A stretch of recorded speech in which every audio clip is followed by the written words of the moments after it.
আজকে আমাদের প্রায় 18 জনকে অযথা শান্তিপ্রিয় মিছিল থেকে ধরে নিয়ে জেলে নিয়ে গেছে। আমি তার তীব্র নিন্দা জানাই। এবং এটাও শুনতেছি, একটু আগে আসার সময় শুনছিলাম কুবাইল আমাদের মসজিদের এক মসজিদের খতিবকে রাত্রে 1:30টার সময় ধরে নিয়ে গেছে। এখন শুনতেছিলাম তাকে মিথ্যা মামলা দিয়ে চালান দিয়ে দিবে। আমি গাড়িতে বসে কুবাইল ওসি সাহেবকে ফোন দিলাম, যা আমি বলছি যে রইসুদ্দিনের হত্যাকারীকে গ্রেফতার করতে হবে। আহলুস সুন্নাত ওয়াল জামাতের কাউকে অযথা হয়রানি করে গ্রেফতার করা যাবে না। তিনি আমাকে বলছেন ইমাম সাহেবকে ছেড়ে দিবেন। এখন আসার আগে আমার সাথে কথা হয়েছে, আমি আশা করব তিনি ছেড়ে দিবেন। উপরে তদবিরে আপনারা নিজেদের পুলিশ প্রশাসনের আদর্শকে দাফন করবেন না। যাদের টুকায় আপনারা চলেন, যাদের হামকি দুমকিতে আপনারা চলেন, কোন এক সময় দেখা যায় তারা নিজেকে আত্মগোপন করে শেষ পর্যন্ত জনতার সামনে পুলিশকে বাড়ায় দেয়। পুলিশ আপনারা নিরপেক্ষ হয়ে যান, পুলিশ আপনারা জনতার হয়ে যান, দেখবেন এই বাংলাদেশের ক্ষমতায় শান্তি চলে আসবে। কথা বলেন ঠিক না? তো আজকের এই প্রোগ্রাম শান্তিপ্রিয় প্রোগ্রাম। আমরা সুন্নির ঘরে একজন ইমামকে মব সৃষ্টি করে হত্যা করা হয়েছে, আমরা তার তীব্র নিন্দা জানাই। প্রশাসন যদি প্রথম থেকে মামলা নিয়ে নিত তাহলে আমরা কখনো রাজপথে নামতাম না। ওনারা দেরি করতেছেন 8 দিন পরে আমরা আজকে অবরোধ দিছি। যদি প্রথম দিক দিয়ে মামলা নিত আমরা কি অবরোধ দিতাম? অবরোধ দিয়েছি মাত্র কয় ঘন্টা? 3 ঘন্টা। কতক্ষণ? কয় ঘন্টা? 3 ঘন্টা। 3 ঘন্টা অবরোধ দিয়েছি, অনেকের ভয় ঢুকে গেছে। প্রশাসন বলতেছে রাস্তা ছেড়ে দেন, রাস্তা ছেড়ে দেন। অবশ্যই প্রশাসন বললে আমরা রাস্তা ছেড়ে দিব, কিন্তু আমরা দেখেছি মুখোশ পরে, হেলমেট পরে, প্রশাসনের সাথে সাথে লাঠি ছোটা নিয়ে তারা এসে আমাদের ভাইদের উপরে শান্তিপ্রিয় কর্মসূচিকে অশান্তি করে তুলেছে। আমাদের লোকদেরকে লাঠি চার্জ করেছে, রক্তাক্ত করেছে। প্রশাসন অনেককে ধরে থানায় নিয়ে গেছে। আমি এখনো বলবো চট্টগ্রামের প্রশাসনকে অনতি বিলম্বে আমার ভাইদেরকে ছেড়ে দেন। এক ভাই বলতেছেন আপনারা রাস্তা ছাইরে আন্দোলন করেন। আমি বলবো তিনি প্রশাসন হোক আর জনতা হোক, উনি হরতাল কারে কই এলি জানেন না। রাস্তা ছাইরে যদি দন লাগে এটার কি হরতাল কো? হরতাল দেওয়া যদি যৌক্তিক দাবি আদায় করতে না পারেন, কেউ যদি আপনাকে রাষ্ট্রীয়ভাবে অবহেলা করে, আপনার কথার মূল্যায়ন না করে, তখন আপনি রাজপথে শক্তি প্রদর্শন করে ওই দাবি আদায় করার নাম হলো হরতাল। কথা কন ঠিক? আমরা রাস্তা ছেড়ে দেব, রাস্তা ছেড়ে দিতে গেছি, এটার নাম হরতাল না। 3 ঘন্টা দিছি, আমরা আগেই বলে দিছি হরতাল হবে, অবরোধ হবে। তো গাড়ি ঘোড়ার দরকার ছিল 9টা থেকে 12টা, যেহেতু এরপর আমরা গাড়িটা ছাড়ি যেন আমাদের গাড়ির কারণে জনদুর্ভোগ না হয় এবং গাড়িতে যারা তাদের জন্য কষ্ট না হয়, তারাও তো একটু হিসাব করে গাড়িটা ছাড়া দরকার ছিল। এটা কি গোপনে হয়েছে না প্রকাশ হয়েছে? তো গাড়ি হরতাল হবে, অবরোধ হবে। এক মা তার চোখের পানিতে আকাশ বাতাস ভারী হয়ে গেছে, ছোট্ট বাচ্চা মাহেরা কান্নার আওয়াজে আকাশ বাতাস ভারী হয়ে গেছে, এক স্ত্রী বিধবা আর স্ত্রী কান্নার আওয়াজে আকাশ বাতাস ভারী হয়ে গেছে। আর সেই ইমাম এখন কবরে শুয়ে রয়েছে। সেই ইমামের হত্যাকারীদেরকে আইনের আওতায় আনা হচ্ছে না। আজকে হয়তো রহিসুদ্দিন, কালকে কি কামাল উদ্দিন হতে পারে না? সে যদি একটা লোকের 1000 অন্যায় করলো তো বিচার বহির্ভূত হত্যাকাণ্ড, এটা ইসলামও জায়েজ নাই, রাষ্ট্রীয় আইনও জায়েজ নাই। কথা কোন ঠিক না? আর আমার রহিসুদ্দিনকে সম্পূর্ণ মিথ্যা অপবাদ দিয়ে হত্যা করা হয়েছে। কথা কোন ঠিক না? তো আইন হাতে তুলে আপনি মেরে ফেলবেন, এটা কি কোনো রাষ্ট্রের ব্যবস্থা হতে পারে? এই জন্য আমরা দাবি জানাইছি তো রাস্তা সাইডে আপনারা আন্দোলন করে 3 ঘন্টা আন্দোলন করার পরে 3 ঘন্টা তো সারিয়ে দিলাম। আমরার উপরে দরকার আছে ফাল দায়া লাঠি চার্জ করার। এরপরে যারা আমি মাঝখান দিয়ে ঢুকছে, আমি মনে করব তারা এখনো মানুষ হতে পারে নাই। আমি সেদিন চট্টগ্রাম বলছি, একটা খামচি দিছি আপনার শরীরে, আপনার ব্যথা লাগছে, আপনি মানুষ। আরেকজনের ব্যথা পাইছে, যদি আপনার গায়ে না লাগে তাহলে আপনিও মানুষ। মানুষের দুঃখে দুঃখী হতে হয়। আজকে যারা লাঠি নিয়ে নামছো, কোন কারণে নামছো? আমরা কি রাজনীতি কোনো দলের এজেন্ডা বাস্তবায়ন করতে নামছিলাম? সারা জীবন রাজনীতিবিদদের লুঙ্গি দলে থাকা চা কফি খাইছো, লাস্টে এসে আমরা সুন্নিদেরকে রাজনীতির ট্যাগ দাও। সুন্নিরা দুনিয়ার দালালি করে, সুন্নিরা মদিনাওয়ালার প্রেমের দালালি করে। কথা বলে তো আজকে যারা এসেছেন আপনাদেরকে ধন্যবাদ। এইগুলো নিয়ে কাজ করতেছে আজকে 10-12 দিন ধরে। কেউ আসবে কেউ যাবে, ক্ষমতার অপব্যবহার করবেন না, এক্স ওয়াই জেড যেই হন না কেন। আমাদের সুন্নিদের দ্বারা বাংলাদেশের কোনো রাজনীতিবিদদের ক্ষতি হয় নাই, হয়েছে? বরং তরিকাপন্থীদের ভোট নিয়ে তাদের উপকার হয়েছে, কথা কোন ঠিক কিনা? তবে এবার আমরা ইনশাল্লাহ একজোট, যেদিকে যাব একদিকে যাব, কিন্তু অপশক্তিদেরকে আমরা ব্যালটের মাধ্যমে ইনশাল্লাহ শায়েস্তা করে দেবো ইনশাল্লাহ, ঠিক কিনা? আমরা রাজনীতি করি না করি না তো, আমার তো কোনো রাজনীতি করে কোনো সদস্যপদ আমি নাই, কিন্তু রাজনীতি না করবো, কিন্তু একটা ভোট তো আছে কিনা বলেন? তো যাই হোক, আমার ওই সুদের বিচার চাই কি চাই না? আল্লাহ যেন তাকে জান্নাতবাসী করে, আমিন কর, আরো জোরে করে আমিন। 3 ঘন্টার উপর দিয়েছি, মাথা নষ্ট, 24 ঘন্টা দিতাম। সুন্নিরা যে পারে, কুমিল্লার বিশ্ব রোডে প্রমাণ হয়েছি না আজকে। আমি বলে দিব, সামনে কোনো বাংলাদেশে হবে না, এই দিকটা হবে কুমিল্লা বিশ্ব রোড, আর ওই দিকটা হবে সিলেটের মাধবপুর, আর কোথাও করতে হবে না। এই 2 জায়গার দ্বারা মধ্যে দেখবেন সব সৃষ্টি করে দেবো, ঠিক না বেটি? মব সৃষ্টি করে খুনের রাজ্য এই বাংলাদেশকে হতে দেওয়া যাবে না, ঠিক কিনা বলে? প্রত্যেকটা খুন নির্মম, খুনিরা দেশের দুশ্মন, সমাজের দুশ্মন, কথা বলেন ঠিক কিনা বলেন? রাসূল এসেছেন গজব হয় না রহমত হয়ে, ওয়ামা আরসালনাকা ইল্লা রাহমাতাল লিল আলামিন। আমার যুবক ভাইয়েরা, আমি আপনাদের সামনে যে কথাগুলো বলবো, কথাগুলো অনেক মনোযোগ দিয়ে শুনবেন, বেশি লম্বা করবো না, ঘন্টা খানেক আলোচনা করব, কিন্তু আপনাদের কাছে আমি শুধুমাত্র বলে দিতে চাই, নিঃশ্বাসেরই কোনো বিশ্বাস। আরো জোরে বলুন। এই জীবনটা দামি যদি আপনার অন্তরে নবীর মহব্বত থাকে, টাকা আছে, পয়সা আছে, সব আছে, তারপর আপনি দামি হতে পারবেন না যদি আপনার অন্তরে হুব্বে রাসূল না থাকে, ঠিক কিনা বলে? হুব্বে রাসূল কাকে বলে? সাহাবায়ে কেরামদের কাছ থেকে শিখতে হবে। সাহাবায়ে কেরাম আমার নবীরে স্বচক্ষে দেখেছেন, ঈমান এনেছেন, ঈমানের উপরে মৃত্যুবরণ করেছেন।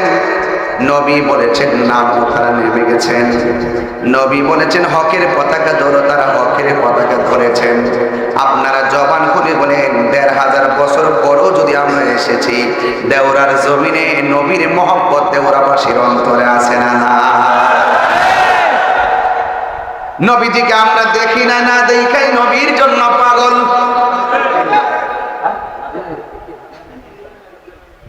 আমার তো মনে হয় দেওরার পোলাপান যেইভাবে রাত 11:30টার সময় কাঁধে কাঁধ মিলে বসে গেছে, তায়েফের জমিনে যদি এই পোলাপান গুলো থাকতো, তায়েফের তাগড়া তাগড়া যুবকরা আমার নবীরে পাথর মারছে, দেওরার পোলাপান গুলো নিজের বুকটা পাথরের সামনে পাইতে দিত, আমার নবীর বদন মোবারকে একটা পাথরের আঘাত লাগতে দিত না।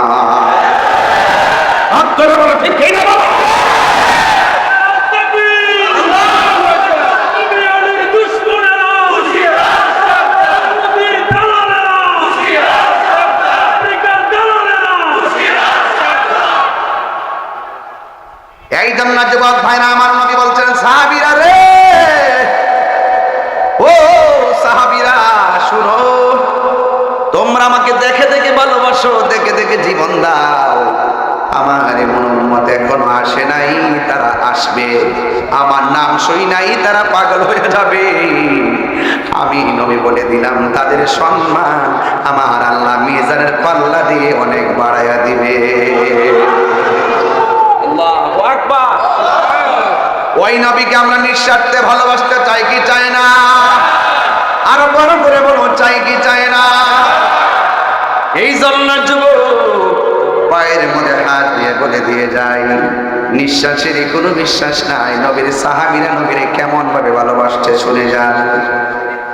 নবীর একজন সাহাবী নবীরে ডাক দিয়া কই, ইয়া রাসূলুল্লাহ, নবী গো, ও মায়ার নবী, দয়ার নবী, যুদ্ধের ময়দানে এসেছি, আপনার যুদ্ধের ময়দানে আসার পর একটা বেয়াদব আমার চোখের মধ্যে আঘাত করে 2টা চোখ জ্বলাইয়া ফেলছে। ইয়া রাসূলুল্লাহ, আমার চোখ 2টা ভালো করে দেন, ভালো করার মালিক কে? আল্লাহ। সাহাবায়ে কেরাম কি বুঝতো না? বুইজা নবীর কাছে কইতো, নবী গো ভালো করে দেন, কারণ আমার নবীর উপরে সাহাবায়ে কেরামের বিশ্বাস এমন ছিল, নবীর কথায় হাকিকতে আমার আল্লাহর কথা। আল্লাহ মানা নবী মানা নয়, নবী মানলে আল্লাহ মানা হয়, ঠিক কিনা? ওই সাহাবী ডাক দিয়া বলে, ইয়া রাসূলুল্লাহ, নবী গো, ও নবী, আমার চোখ দুইটা ঝুলায় ফেলছে, ভালো করে দেন। আমার নবী বলেন, সাহাবীরে, তুমি কি চোখ চাও না জান্নাত চাও? সাহাবী ডাক দিয়ে, ইয়া রাসূলুল্লাহ, আমি চোখ চাই। আল্লাহর হাবিবের আঙ্গুল মুবারকে থুতু মুবারকটা নিয়া দুইটা চোখের গোড়ার মধ্যে লাগাইয়া দিছে, আর ঝুলন্ত চোখটা নিয়ে জায়গা মতো বসাইয়া দিছে। বসাইতে দেরি রে ও আমার দেওরার বাবা, ওই সাহাবীর দুইটা চোখ আগের চাইতে আরো বেশি ভালো হয়ে গেছে। আমার নবী ডাক দিয়া কই, সাহাবী রে, সব মানুষ জান্নাতের পাগল, তুমি জান্নাত চাইলা না, তুমি চোখ চাইলা, কারণ কি?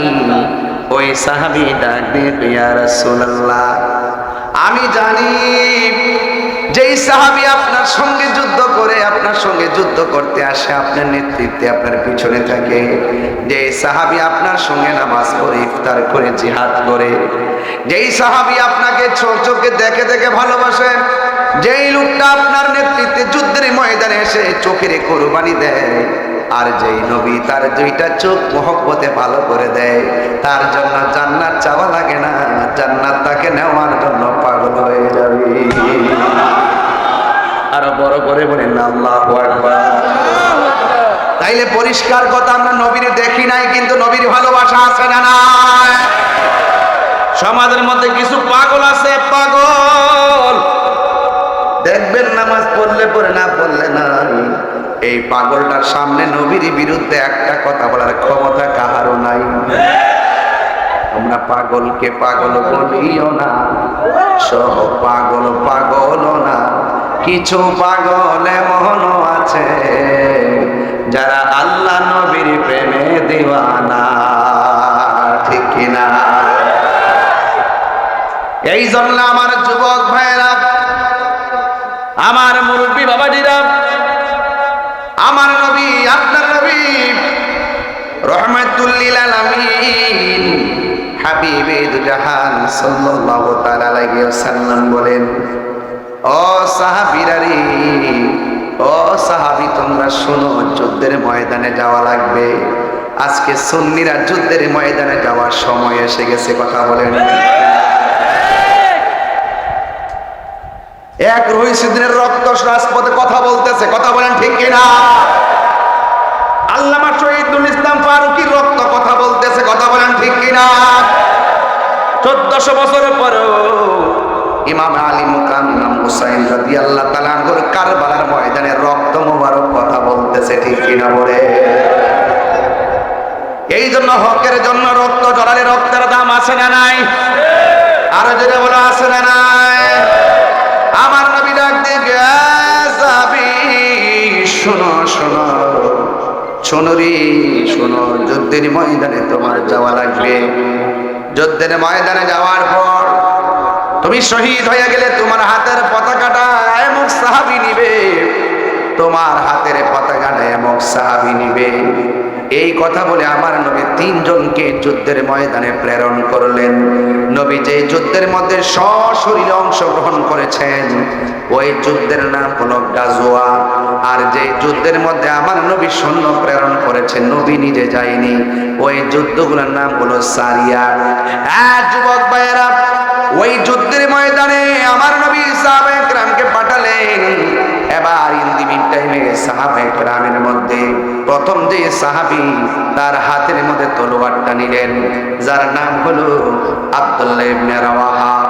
যখন তিনি এই যুদ্ধের ময়দানে ওই যুদ্ধের পতাকাটা যুদ্ধের ময়দানে নিয়েছেন, তখন বিয়াদবরা এমন ভাবে যুদ্ধ শুরু করলেন, নবী প্রথম পতাকা যার হাতে দিয়েছেন ওই সাহাবীটাই যুদ্ধের ময়দানে শহীদ হয়ে গেছে।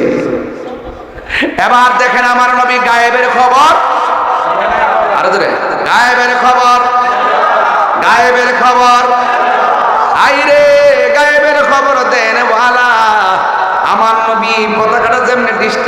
দিলেন, যার হাতে প্রথম দিলেন তিনি শহীদ হয়ে গেলেন। এরপরে দ্বিতীয় আরেকজন সাহাবী যার নাম হলো জাফর তাইয়ার, ওনার হাতের মধ্যে তলোয়ারটা নিয়ে নিলেন, কিন্তু ওনার গায়ের মধ্যে এমন জোর এমন কৌশল, এবার কাফেররা ইচ্ছে মতো তারে মারার জন্য রেডি হয়ে গেছে, কিন্তু কোনোভাবেই তারে মারতে পারে না। যুবক ভাইয়েরা আমার, কোনোভাবেই মারতে পারে না। ও যুবক, ও যুবক, যখন কোনোভাবে মারতে পারে না রে, তখন সাহাবায়ে কেরাম ওই সাহাবীকে মারার জন্য কাফেররা চিন্তা করলো, ডানে একসঙ্গে আক্রমণ চালাও, বামে চালাও। আমার দেশে দেখবেন কিছু জাহেল আছে, সুন্নিদের সঙ্গে যখন দলিল দিয়া পারে না, সুন্নিদেরকে একা পাইয়া গলা কাইটা হত্যা করে, আসে না না? দালিলিক যুদ্ধে যারা পরাজিত হয় তারা সুন্নিদের গাড়ি ভাঙ্গে, কথা বলেন ঠিক কিনা? দালিলিক যুদ্ধে যারা পরাজিত হয় তারা মামলার পথ বেছে নেয়, কথা বলেন ঠিক কিনা? দালিলিক যুদ্ধে যারা পরাজিত হয়েছে তারা এই শহীদ রহিসউদ্দিনকে শহীদ করেছে, কথা বলেন ঠিক কিনা?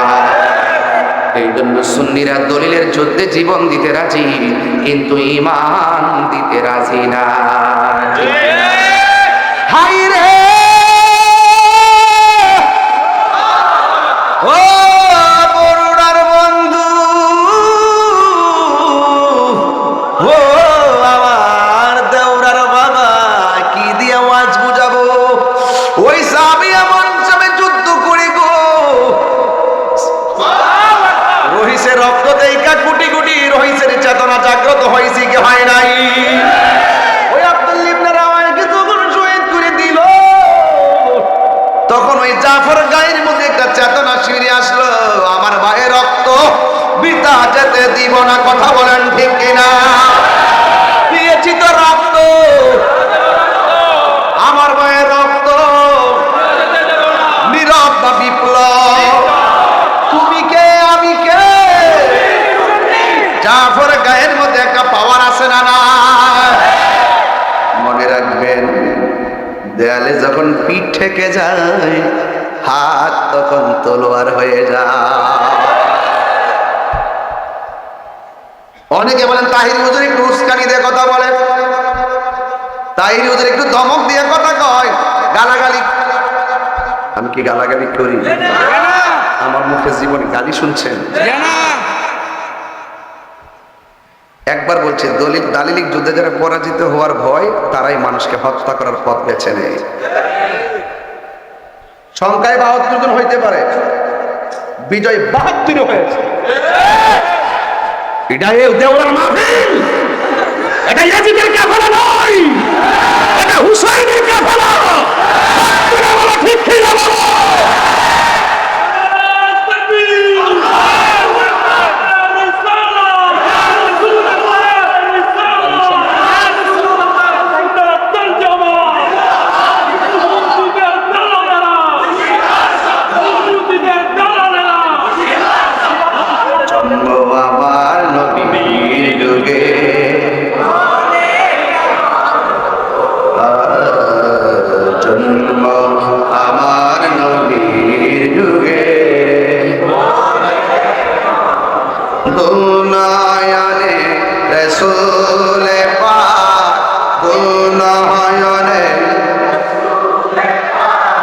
দেখলে কেমন হতো,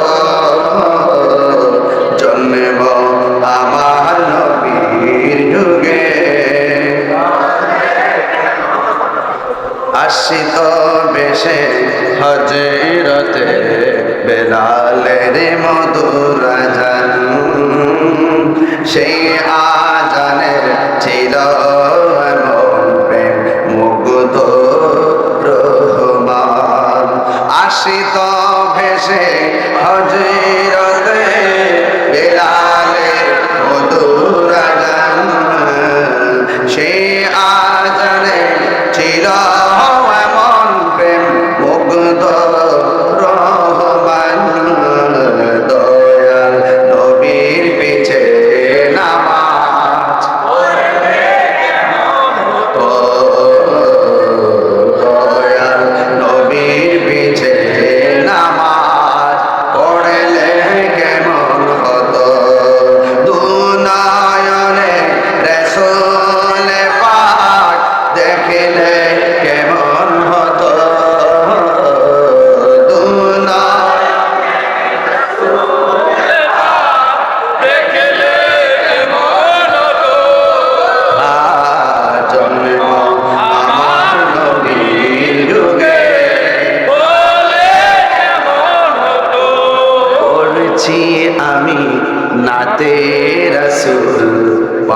পাশে নূরের নবী।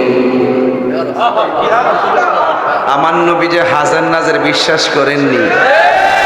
আমার নবী মাহফিল দেখার ক্ষমতা আছে না না? থাকার ক্ষমতা আছে না না? আমি যে নাত রাসূল পড়ছি, নবী শোনার ক্ষমতা আছে না নাই? পড়ছি আমি নাতে রাসূল পাশে নূরের নবী, নাতে রাসূল শুনে নবী দিলেন মুচকি হাসি। সুবহানাল্লাহ রে। হাই রে ও দেওরার বন্ধু, দলিলের যুদ্ধে হাইরা গেলে লাঠি লয় তারা। কথা কম ঠিক কিনা? একটু পরে ওয়াশ করুন। বালিশ টানেন না, কেটেন কথা বারবার বলতে হবে বাবা। ঠিক টান।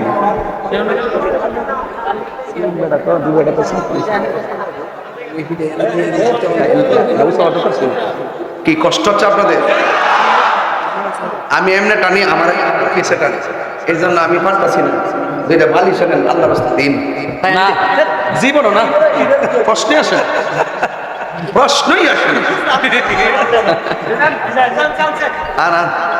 আর কোন সময় মোড়াও আল্লাহ জানে। মোড়া হইলে তো ফ্যাটটা লয় মোটামুটি বোতল না বলে ওখান গিয়ে একটা মোটামুটি একটা ঠিক আছে না, তারপরে ওই সুবা তো একটু টানে পিছন দিয়ে।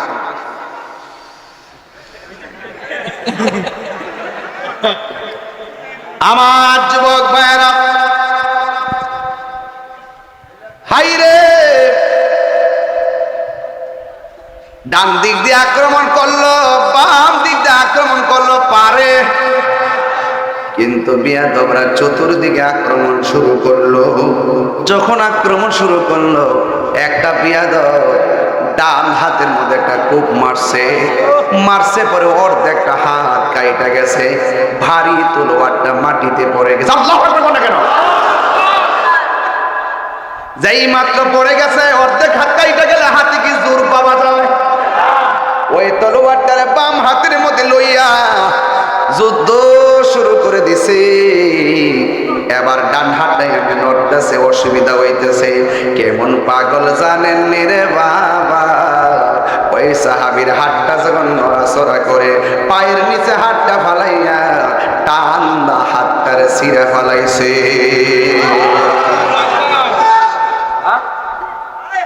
এটারে বলে প্রেম, এটারে বলে ত্যাগ, এটারে বলে ভালোবাসা, এটাকে বলে চেতনা, এটাকে বলে হকের লড়াই। ঠিক কি না? বাতাস হোক, তুফান আসুক, তীরের আঘাত আসুক, গলায় ছুরি চালিয়ে দাও, এরপরে বলবো আমরা হুসাইনি মুসলমান। ঠিক কি না?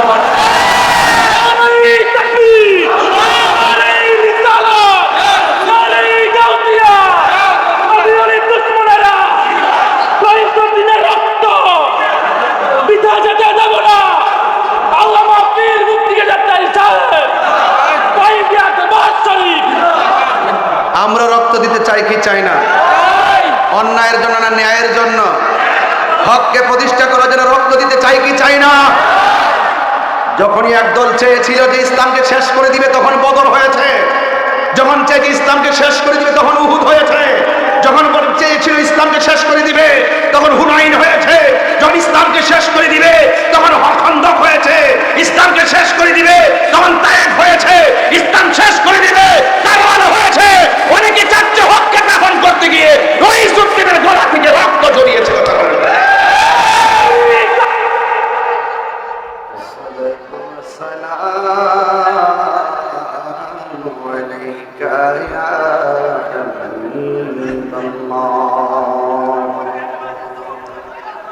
الصلاة والسلام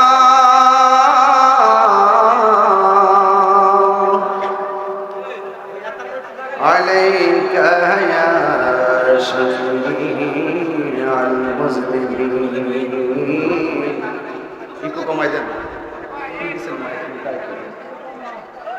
الصلاة والسلام عليك يا رحمة للعالمين اللهم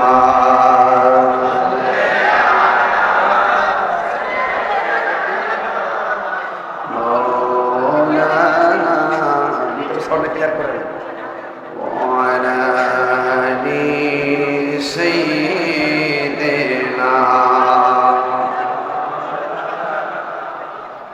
দরদ মাঝে কণ্ঠে পড়ি আল্লাহুম্মা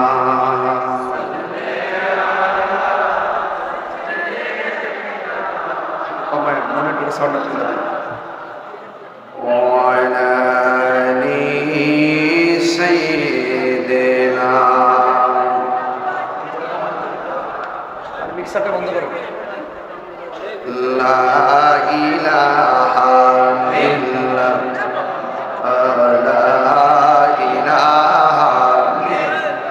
لا إله إلا الله محمد رسول الله صلى الله عليه وسلم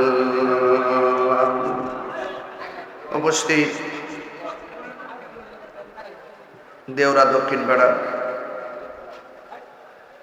সুন্নি মহাসম্মেলনের সম্মানিত সভাপতি জনাব মিসির আলী মিয়াজি সাহেব, প্রধান আকর্ষণ রাজামারা সিনিয়র মাদ্রাসা সম্মানিত অধ্যক্ষ উস্তাজুল উলামা বাদরুল ফুকাহা, বিশিষ্ট আলেম দ্বীন আলহাজ মুফিজুল ইসলাম হুসাইন আল কাদরি সাহেব আলী,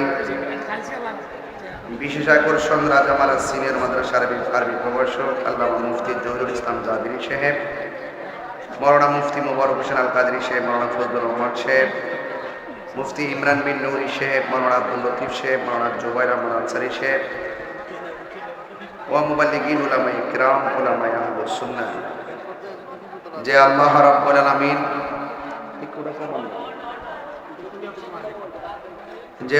রাব্বুল আলামিন আমাদের সকলকে আজকের এই আজিমুসান সুন্নি মহাসম্মেলনে আসার সুযোগ দিয়েছেন, সেই জন্য শুকরিয়া তান আবারও করি আলহামদুলিল্লাহ। আমার পূর্বে ওস্তাদুল উলামা আল্লামা মুফিজুল ইসলাম হুসাইনি হুজুর অনেক জ্ঞান গভীর আলোচনা করেছেন।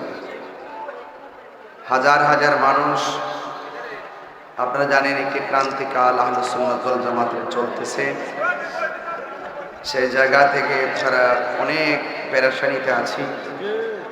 এরপরে ইনশাআল্লাহ আহলুস সুন্নাত ওয়াল জামাতের প্রেমিক বৃন্দরা খানকার দিকে এখন বের হয়ে রাজপথে অবস্থান করছে, যেটা ইতিপূর্বে কখনো ছিল না। অবস্থার আলোকে আমাদেরকে কখনো আবু বকর সিদ্দিক রাদিয়াল্লাহু তাআলা আনহুর ভাষায় জজবা নিয়ে কথা বলতে হবে, আবার কখনো কখনো ওমর ফারুক রাদিয়াল্লাহু তাআলা আনহুর জজবা নিয়ে কথা বলতে হবে। আজকের এই দেওরার মানুষ এখানে যারা এসেছেন, আপনাদেরকে তো সুন্নত বোঝাতে হবে না, কারণ আপনারা বগুড়ার মানুষ, সুন্নির ঘরের সুন্নি। সংখ্যা বেশি হওয়ার পরেও আমরা একটু পিছিয়ে আছি একটা মাত্র কারণ, রাজপথে রাষ্ট্রীয়ভাবে আমাদের অবস্থানকে আমরা জানান দিতে পারি নাই। আমার পরিষ্কার কথা হলো, এখন আমরা আহলুস সুন্নাত ওয়াল জামাত সুন্নি যারা আছি, আগে আমাদের নিজেদের ঐক্যের জোট হবে, তারপরে ব্যালটে ভোট হবে। এদেশে কেউই আমাদের পক্ষে কথা বলে না, আমাদেরকে সবাই ব্যবহার করতে জানে। আমরা নীরব দেখে আমাদেরকে ধমক দেয়। এবার আমরা ইনশাল্লাহ জায়গা মতো প্রমাণ করে দিব, ঠিক কিনা বলেন? আপনারা এক থাকবেন, চকলেট আর চা বিস্কিট খেয়ে কাহারও দলের দালালি করবেন না, মনে থাকবে।